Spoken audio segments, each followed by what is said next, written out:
My presented outline, including to show the capacity of UH under that separate grant on the PK/PD modeling.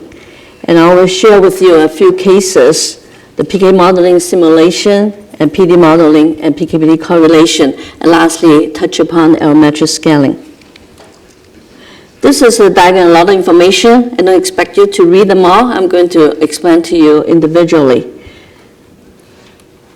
First, for PK modeling, we have those different softwares to dealing with individual and population PK, and also dealing with the PBPK.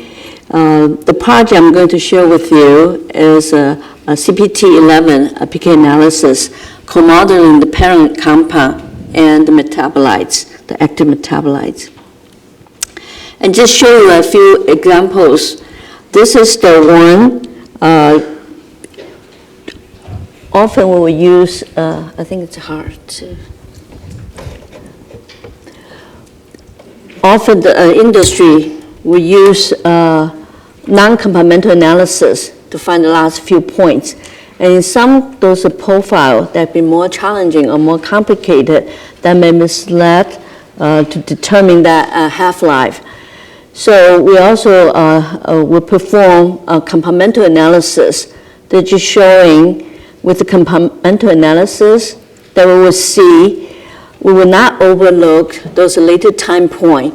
And what's the impact of that? If we overlook some of the later time point, the early time point will determine the half-life much shorter than it's supposed to be, and later we may find as an unexpected accumulation later.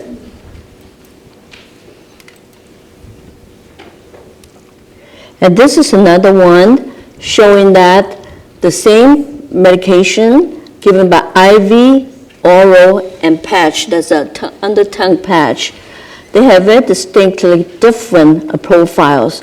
And this is an IV as a second peak, and oral also have that second peak. But for patch, there's a very distinct this peak and another one. So if we use a non-compartmental analysis, it may overlook the characteristic of that behavior. So we developed this same model. The drug, because the second peak, we found that the drug is a two-compartment model distributed to peripheral compartment, also subject to secretion to bio and recycling back to the circulation. That's responsible for the second peak. And the same model apply, but from the profile, we can characterize those parameters with a different value. And this is another example, CPT-11 and SN38. And this is, we have the capability to monitor both parent and metabolites. And we can model those, we call it co-modeling both at the same time. So this is from the model, we can predict those profiles. And also, we also have a study showing that inflammation causing enzyme suppression, and that would result in about 2 times increase in the CPT-11 exposure and SN38. And with the model, we understand because the conversion factor here change under inflammation. And also, with all the parameter analysis, we recognize that for SN38, that recycling, enterohepatic recycling mechanism also changed. And this is another project, not related to cancer research, but touch upon that time-varying PK from disease state that will be relevant to cancer disease. And this is the one for spinal cord injury patient clinical trial. We found that for the phase 1, we take the sample on day 3 and day 14. Theoretically, day 3, originally that's 2 weeks treatment. We take the blood sample on day 14.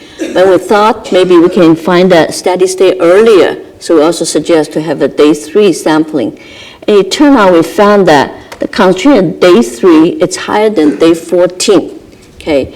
We also recognize that's a change in clearance and volume distribution with time. exponential function. And in the phase 2, we just add 2 more points, and day 7 and day 10 in the treatment course, and we developed this model.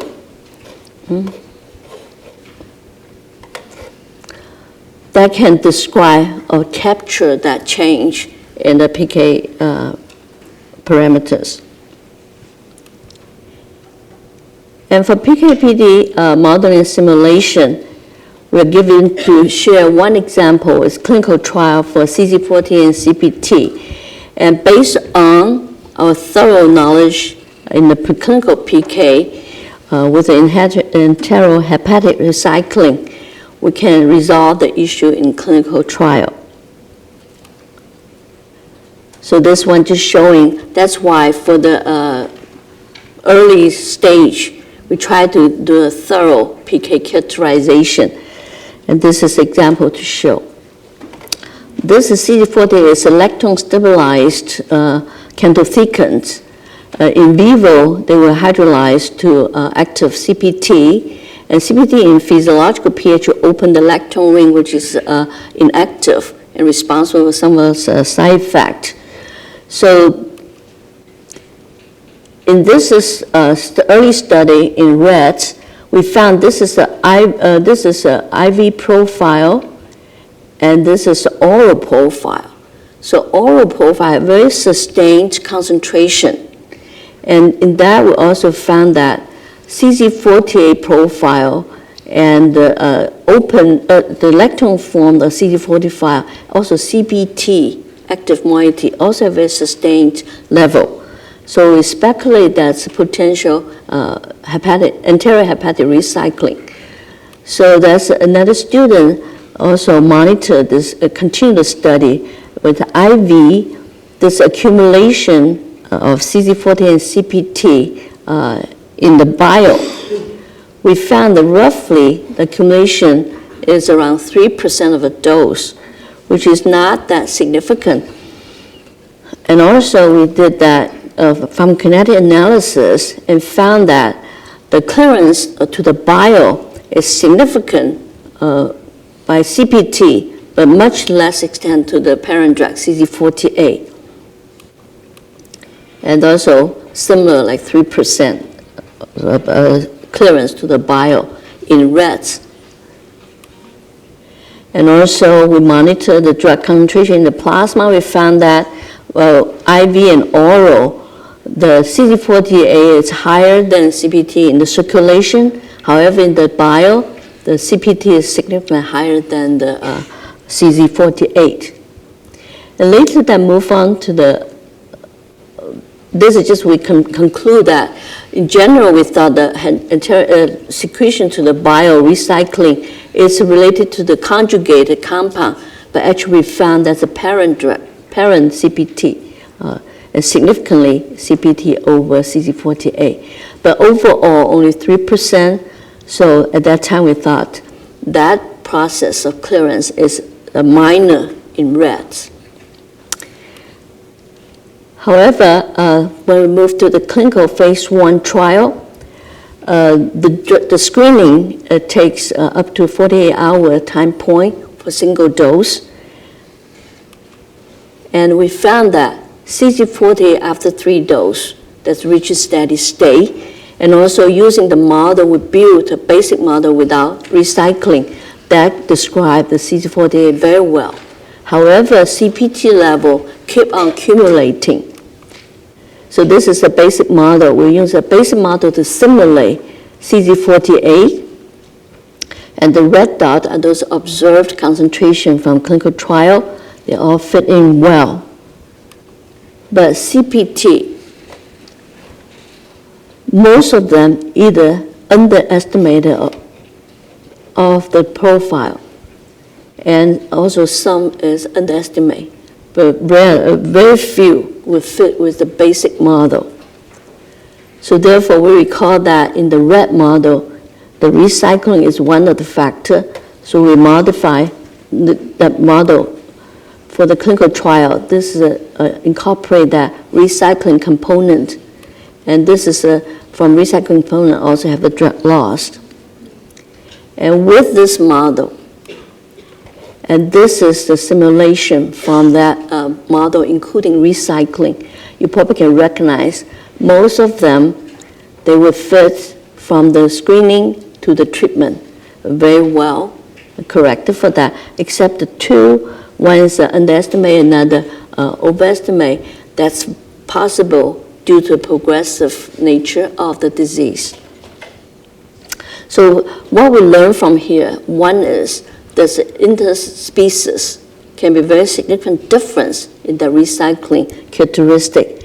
And also, if we have thorough preclinical characterization, that will help us for the clinical. Actually, this one clinical trial, FDA gave us a whole trial hold, but with the modeling, we convinced them, and the hold was lifted. Okay, next about PD modeling. There's dexmedetomidine, the PD study in pregnant youth and fetus.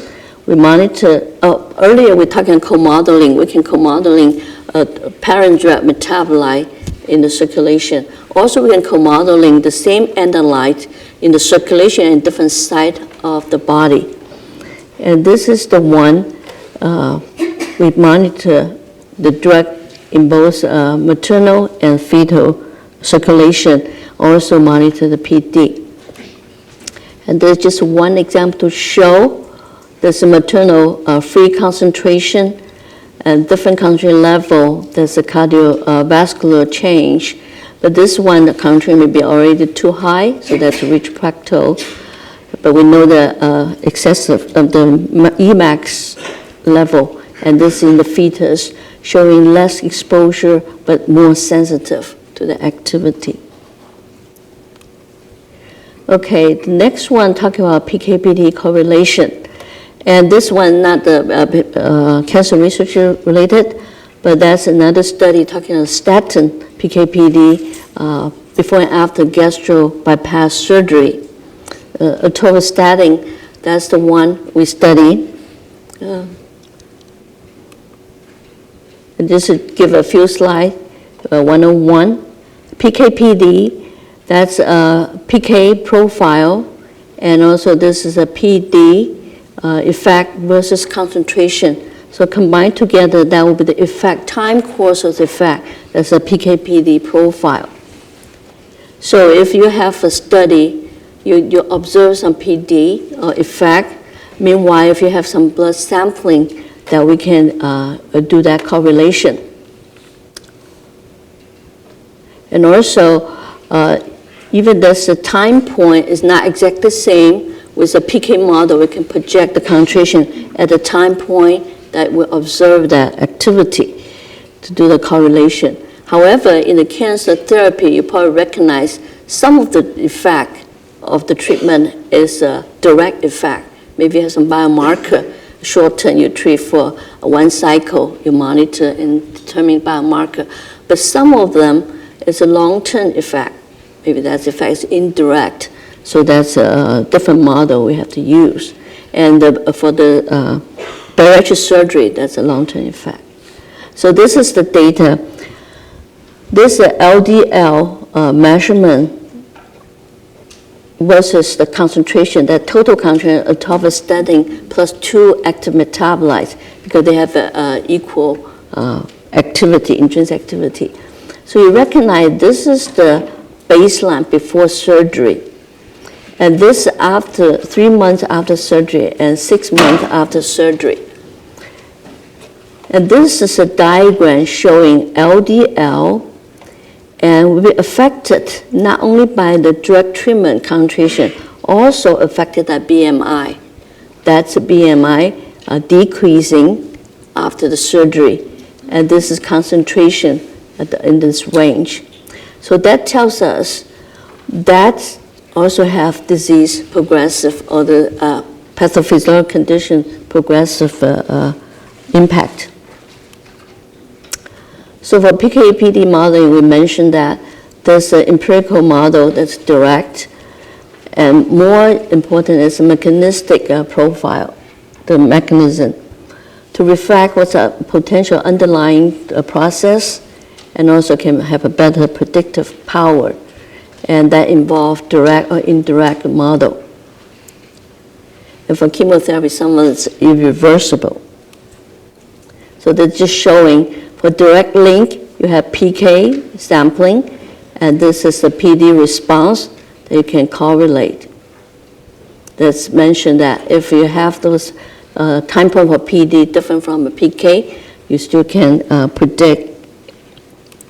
But on the other hand, there's an indirect link for long-term effect that's just showing we may involve other factors we know in between.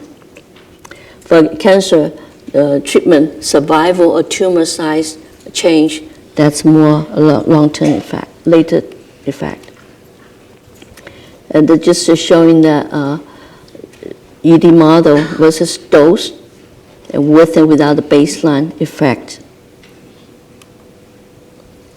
And this is another one showing the PK, and this is the antibiotics level in the blue, that's a PK, and that's a response for the activity, that's a PD, and we can do the correlation.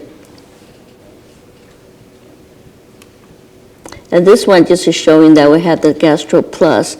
That kind of detail I'll probably not touch upon, but that function can help us to predict the ADME and also to project the drug-drug interaction.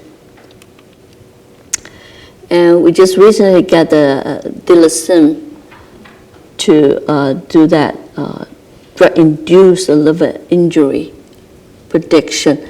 As Dr. Bennett mentioned earlier, if you don't have more knowledge about the drug, that's a lot of assumption in that prediction. Okay, now I move on to the last topic about aromatric scaling.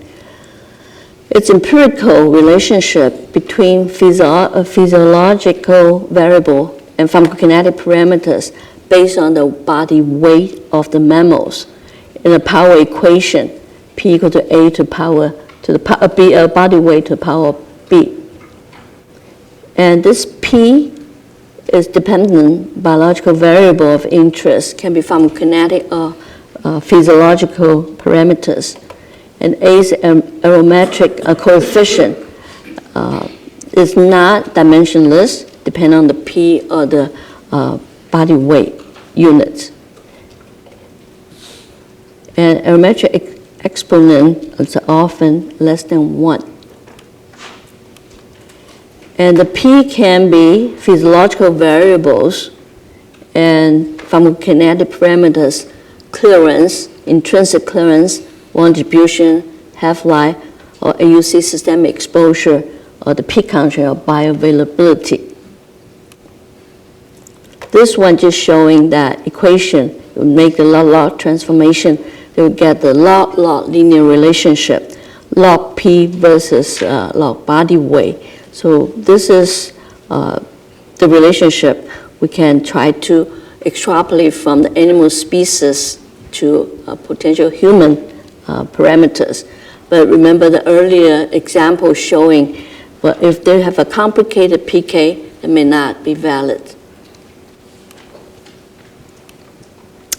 So that the aromatric scaling will enable us to determine or select the first dose in human. And also, it can be used to extrapolate from animals, different species of animal to human.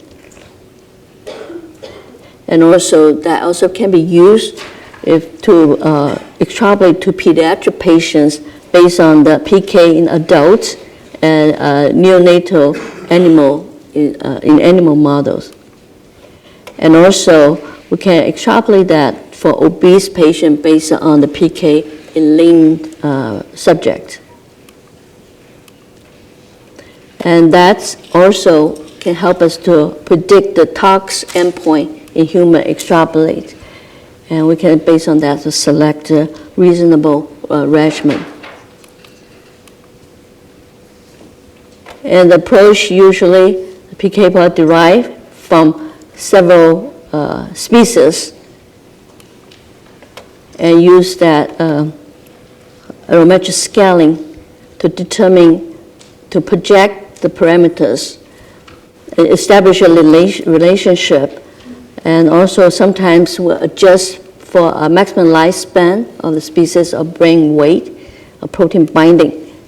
Extrapolate that, or extrapolate the parameters to 70 kg subject, and use that to predict the new drug disposition in humans.